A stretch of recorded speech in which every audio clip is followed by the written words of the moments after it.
RDP bersama Mahfud MD, habis sudah DPR kena ultimatum.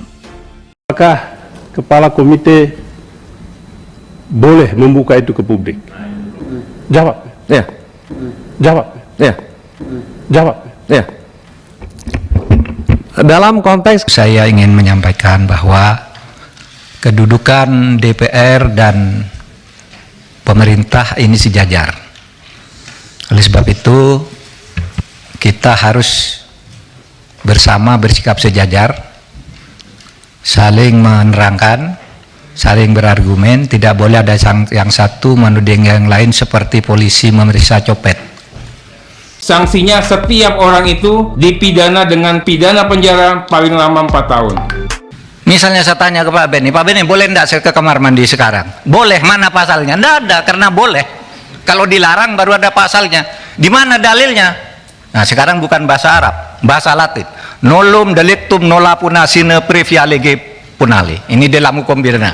Tidak ada satu kesalahan, tidak ada sesuatu yang dilarang itu sampai ada undang-undang yang melarang lebih dulu. Ini tidak dilarang kok. Lalu ditanya kayak copet aja. Memang siapa?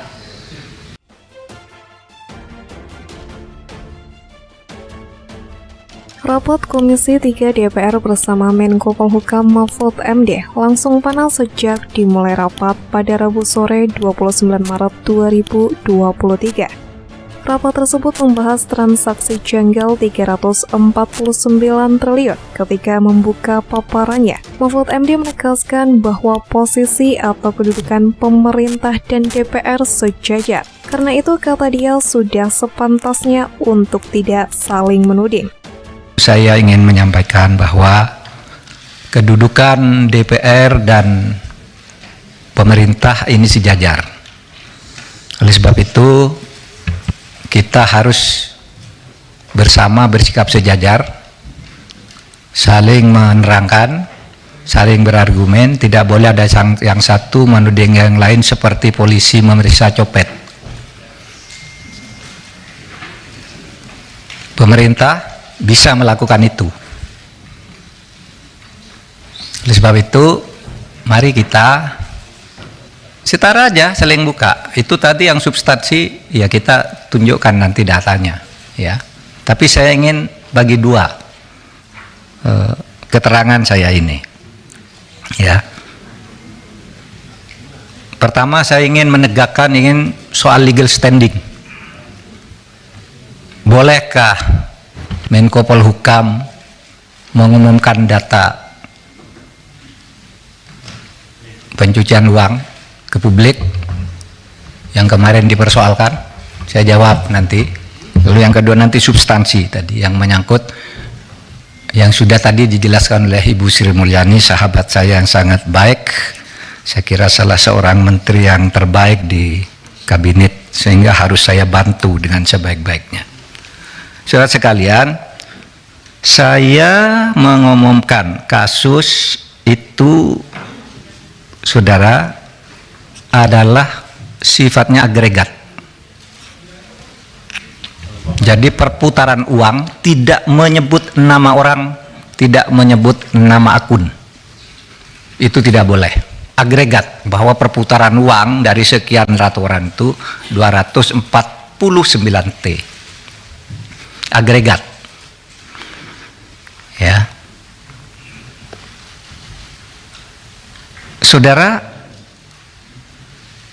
Yang disebut namanya hanya yang sudah menjadi kasus hukum, seperti Rafael, Angin Prayitno, dan mungkin ada nama yang memang sudah menjadi kasus hukum, tetapi kasus hukum pidananya, kasus pencucian uangnya, saya Anda mau diinterupsi lah, interupsi itu urusan Anda. Masa orang ngomong diinterupsi? Nantilah Pak. Saya kan tadi sudah bilang, pakai interupsi tidak selesai-selesai kita ini. Lalu nanti saya yang interupsi dituding-tuding lagi. Saya tidak mau. Artinya kalau begitu, misalnya saya membantah lalu di sini ada berteriak, keluar, saya keluar. Saya punya forum. Saya setiap kesini dikoroyok. Belum ngomong sudah diinterupsi, belum ngomong interupsi. Waktu kasus itu juga, waktu kasus Sambo, belum ngomong sudah diinterupsi, dituding-tuding, suruh bubarkan apa. Jangan begitu dong. Mati ya mic-nya. Pak Mahfud, kita teruskan aja dulu yang interupsi biar nanti. Oh oke, nanti ntar dibenerin. Lah tapi sedong. Tapi sebelah sini hidup mic-nya ini. Lah. Silakan Pak. Amis Bakum kemarin Kalau mic-nya mati gimana saya ngomong? Ini hidup Pak Mahfud. Jangan-jangan disabotase ini. Enggak, kalau mau buka-bukaan ayolah. Di sini ada yang bisa dibuka, ada yang agregat nggak bisa nyebut nama. Kalau menyebut nama jangan-jangan ada orang yang di sini juga.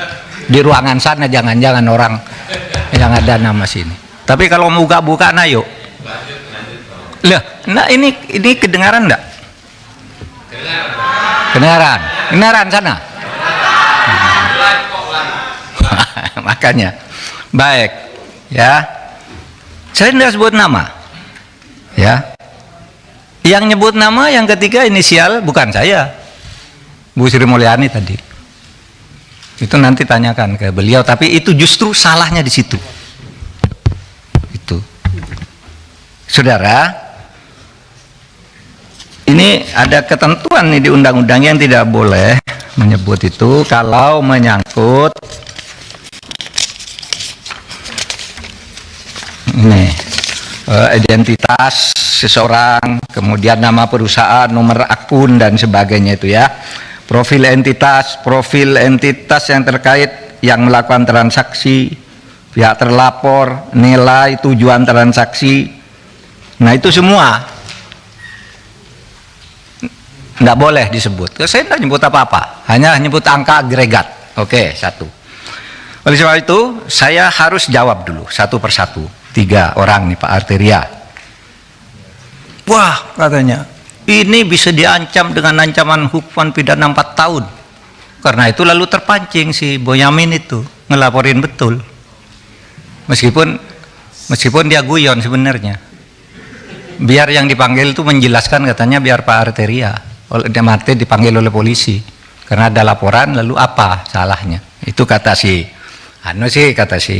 Pak Boyamin. Begini, saudara, apa dasarnya melapor ke ketua? Loh, saya ketua, jadi dia boleh lapor, boleh saya minta. Loh, kamu kan ke Pak Harto, ke Pak Presiden, kenapa lapor ketua? Ya memang kenapa saya ketua diangkat oleh Presiden, ada SK-nya. Terus untuk apa ada ketua, ada komite? Kalau tidak lapor, kalau saya tidak boleh tahu, itu satu, ya. Itu bisa dihukum 10 tahun. Beranikah saudara Arteria bilang begitu kepada Kepala BIN, Pak Budi Gunawan? Pak Budi Gunawan tuh anak buah langsung presiden. Anak buah langsung presiden dia. Bertanggungnya presiden, bukan anak buahnya Menko Polhukam. Tapi setiap minggu laporan kayak ini resmi, info intelijen kepada Menko Polhukam. Coba saudara bilang ke Pak Budi Gunawan, Pak Budi Gunawan, menurut Undang-Undang BIN bisa diancam 10 tahun penjara, berani enggak? Menurut pasal 44. Kan persis yang saudara baca kepada saya, bahwa kalau menyampaikan ke Menko Polhukam 10 tahun lepas BIN nyampaikan, bukan ke presiden tapi ke saya nih. Ini bulan Maret ada nih. Kok terus enggak boleh gimana? Apa gunanya ada? Dan ini penting saudara. Karena apa? Ya. Karena saya bekerja berdasar info intelijen. Misalnya ada kayak gini, saya enggak bocorkan di sana, tapi tahu besok akan ada demo di sana. Kekuatannya sekian orang, korlapnya ini. Kekuatan polisi yang diperlukan segini, sehingga saya enggak perlu rapat tuh kecil. Oh ini serius. Itu info intelijen, masa saya enggak boleh ngomongkan gitu? Tiap malam saya dengan Pak Budi Gunawan nih, di WA saya nih, info intelijen, Pak besok nampaknya ada demo di sana Pak. Oh iya Pak, sudah itu korlapnya ini kekuatannya segini aja Pak. Cuma cukup di Polsek, cukup di Polres, atau harus di Mabes. Kalau sudah perlu Mabes, saya undang rapat. Dan itu info intelijen, masa enggak boleh? lalu mau dihukum 10 tahun, Pak Budi Gunawan, tugas dia bukan wahan Menko Polhukam, tapi selalu ngelapor resmi malahan kepada saya. Ya. Nah, oleh sebab itu, saudara, dan ini sudah lakukan banyak nih. Kok saudara baru ribut sekarang? Nih, umumkan dan saudara diem aja sejak dulu nih. Kita yang mengumumkan kasus Indosuria, yang sampai sekarang bebas di pengadilan, kita tangkap lagi karena kasusnya banyak. Itu kan PPATK, kok baru ribut soal ini? Lukas NMB ketika ditersangka ngamuk, rakyatnya turun, saya panggil PPATK, umumkan, uangnya di freeze. Kalau tidak begitu Anda bisa ditangkap dia. Kita tahu dari Mbak Intelkam Polri misalnya, itu gimana di Papua menurut Intel, Pak, nasinya, cateringnya setiap hari turun, itu sudah tidak ada kekuatannya. Itu kan Intel, masa Anda boleh? Nah, oleh sebab itu, saudara, jangan gertak-gertak. Saya bisa gertak juga, saudara, bisa dihukum menghalang-halangi penyidikan penegakan hukum. Iya, dan ini sudah ada yang dihukum 7,5 tahun, namanya Verdik Yunandi. Ya kerja-kerja kayak saudara itu. Orang mau mengungkap, dihantam, dihantam. Ingat kan? Itu. Saya bisa, saudara, menghalang-halangi penegakan hukum. Itu Verdik Yunandi. Masih ada itu. Saya sama saudara kan kerjanya dengan Verdik Yunandi, melindungi Setia Novanto kan? Nggak boleh dia ini, lalu laporkan orang, semua orang dilaporin sama dia. Ya, kita bilang ke KPK itu menghalang-halangi penyidikan, menghalang-halangi penegakan hukum. Tangkap. Jadi jangan main ancam-ancam begitu. Kita nih sama, saudara. Oleh sebab itu, saudara, saya ingin menegaskan itu kepada Pak Arsul. Harap jangan dipotong. Pak Arsul bicara kewenangan. Menurut Perpres kewenangan Polhukam itu A, B, C, D, tidak berwenang mengumumkan. Loh, saya tanya, apa dilarang mengumumkan? Kalau tidak berwenang, apa dilarang? Kalau di dalam hukum itu sesuatu yang tidak dilarang itu boleh dilakukan. Loh, Anda dari pesantren nih, saya bacakan dalilnya, wal aslu fil uqudi wal muamalah as-sah hatta yaqumu dalilun alal batalani wa tahrim. Pimpinan, izin pimpinan, boleh bicara? Nanti dulu. Karena saya biarkan gini, menjelaskan dulu dong. Nanti gini. Bicara. Saya mohon izin ke pimpinan. Boleh nggak saya bicara? Nanti dulu. Oke. Nanti dulu. Silakan. Jadi setiap urusan tuh kalau tidak ada larangan boleh, kecuali sampai timbul hukum yang melarang. Itu pesantren kan? Dalil di pesantren waktu kecil udah menghafal kayak gini. Nanti kalau di dalam hukum umum, saya katakan juga sekarang ke Pak Beni, pertanyaannya kok seperti polisi. Menko boleh ngomongkan apa enggak? Begini Pak, kalau boleh apa tidak? Begini kalau substansi, boleh apa tidak? Jawab iya atau tidak. Kan enggak boleh tanya begitu. Itu harus ada konteksnya dong. Sudah bilang boleh katanya. Ini yang saya lihat. Kalau boleh sebutkan pasalnya, boleh kok harus ada pasalnya. Kalau boleh itu enggak perlu pasal. Misalnya saya tanya ke Pak Beni, boleh enggak saya ke kamar mandi sekarang? Boleh, mana pasalnya? Enggak ada, karena boleh. Kalau dilarang baru ada pasalnya. Di mana dalilnya? Nah, sekarang bukan bahasa Arab, bahasa Latin. Nolum delictum nola puna sine previa lege punale. Ini dalam hukum pidana. Tidak ada satu kesalahan, tidak ada sesuatu yang dilarang itu sampai ada undang-undang yang melarang lebih dulu. Ini tidak dilarang kok. Lalu ditanya kayak copet aja. Memang siapa? Saya ingin menyampaikan bahwa kedudukan DPR dan pemerintah ini sejajar. Oleh sebab itu, kita harus bersama bersikap sejajar, saling menerangkan, saling berargumen, tidak boleh ada yang satu menuding yang lain, seperti polisi memeriksa copet. Jelas Mahfud MD. Mahfud meminta DPR tidak asal menuduh, menggertak maupun mengancam dirinya atas langkahnya mengumumkan adanya transaksi mencurigakan mencapai ratusan triliun tersebut. Jangan gertak-gertak saya juga bisa gertak. Kalian bisa dihukum menghalangi penegakan hukum, kata Mahfud MD. Menko Polhukam RI Mahfud MD memberikan ultimatum kepada para anggota DPR RI saat menggelar rapat dengar pendapat bersama Komisi 3 DPR RI di Kompleks Parlemen Senayan. Menko Polhukam Mahfud MD merasa kerap menjadi bulan-bulanan saat hadir dalam rapat di Komisi 3 DPR. Hal ini ia rasakan saat hadir pada rapat dengar pendapat umum dalam kapasitasnya sebagai Ketua Komite Koordinasi Nasional Pencegahan dan Pemberantasan TPPU. Saya setiap kesini dikeroyok, belum ngomong sudah diinterupsi, belum ngomong diinstruksi, kata Mahfud MD yang mengeluhkan adanya interupsi pada Rabu 29 Maret. Ketua Komite Koordinasi Nasional Pencegahan dan Pemberantasan TPPU Mahfud MD menegaskan ihwal dirinya yang tidak mau diinterupsi saat memaparkan perihal pernyataannya terkait transaksi 349 triliun. Awalnya Mahfud MD menyampaikan terima kasih kepada Komisi 3 DPR yang akhirnya bisa menggelar RDP setelah 2 kali ditunda. Dia pun mengucapkan selamat berpuasa kepada para anggota Dewan.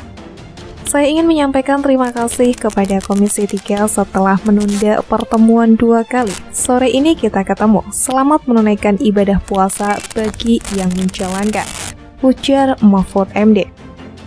Rapat dengar pendapat atau RDP dengan Menteri Koordinator Bidang Politik, Hukum, dan Keamanan atau Menko Polhukam Mahfud MD terkait dengan transaksi janggal senilai 349 triliun di Kementerian Keuangan diwarnai banjir interupsi ketika rapat baru saja dimulai. Interupsi pertama datang dari anggota Komisi 3 DPR RI Habibur Rahman yang mempertanyakan alasan Menteri Keuangan Sri Mulyani absen dalam RDP. Interupsi selanjutnya datang dari fraksi PAN Mulfahri Harahap yang menilai apabila Sri Mulyani tidak hadir, maka RDP yang digelar hari tersebut dianggap mubazir. Seperti yang diberitakan sebelumnya, Komisi 3 DPR RI direncanakan menggelar rapat dengar pendapat atau RDP bersama dengan Menko Polhukam RI Mahfud MD pada Rabu 29 Maret. Adapun rapat Komisi 3 DPR bersama Mahfud MD akan membahas mengenai dugaan transaksi mencurigakan senilai 349 triliun di lingkungan Kementerian Keuangan RI. Ketua Komisi 3 DPR RI Bambang Wuryanto alias Bambang Pacul menyampaikan bahwa rapat tersebut digelar untuk memperjelas terkait dugaan transaksi mencurigakan tersebut agar tidak simpang siur di masyarakat.